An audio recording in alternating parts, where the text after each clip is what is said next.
Bismillahirrahmanirrahim. Assalamualaikum warahmatullahi wabarakatuh. Perkenalkan, nama saya Krisdayanti Dahlan, Prodi Ekonomi Syariah, kelompok 5 semester 7. Baik, di sini saya akan memaparkan materi tentang manajemen investasi pada perbankan syariah.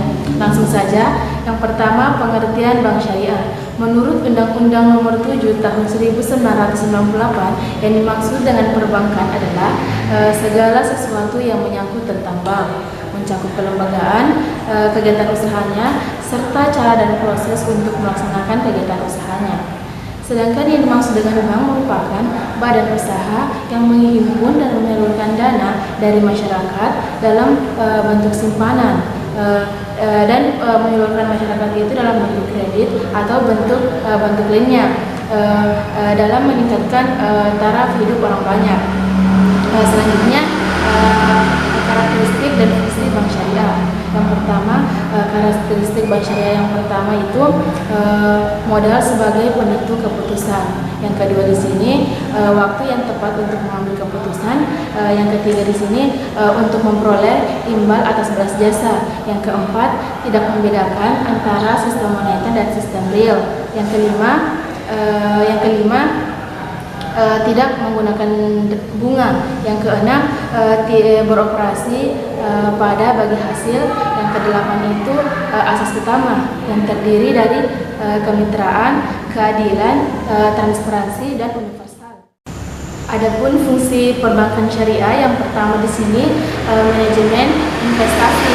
Pada pengaplikasian produknya ada penghimpunan dana. Yang pertama penghimpunan dana yang terdiri dari prinsip wadiah dan prinsip mudharabah. Yang kedua itu investasi yang terdiri dari penyaluran dana. Ada prinsip jual beli, mudharabah, salam, dan istisna. Prinsip bagi hasil yang terdiri dari mudharabah dan musyarakah.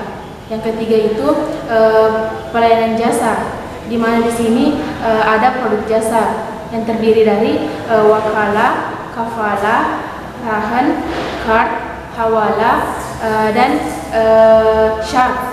Dan terakhir itu sosial yang terdiri dari dana kebajikan. Ada penghimpunan dan penyaluran kard. Yang kedua, penghimpunan dan penyaluran zakat, infak, dan sedekah. Selanjutnya, produk-produk investasi perbankan syariah. Yang pertama, tabungan mudharabah. Yang kedua, deposito atau investasi umum tidak terikat. Yang ketiga, deposito investasi khusus atau terikat. Yang keempat, sukuk al-mudharabah. Yang kelima, saham syariah. Yang keenam, reksadana syariah. Yang ketujuh, investasi properti. Yang kedelapan, investasi pertanian. Yang kesembilan, investasi emas. Selanjutnya, investasi pada perbankan syariah. Yang pertama di sini tidak mencari rezeki pada hal yang haram, baik dari risetnya maupun cara mendapatkannya, dan tidak menggunakannya untuk hal-hal yang haram. Yang kedua di sini tidak dizalimi dan tidak menzalimi. Yang ketiga, keadilan pendistribusian kemakmuran. Yang keempat, transaksi dilakukan atas dasar ridha sama ridha. Yang kelima, tidak ada unsur riba, maisir, perjudian atau spekulasi, dan garar, samar-samar atau ketidakjelasan.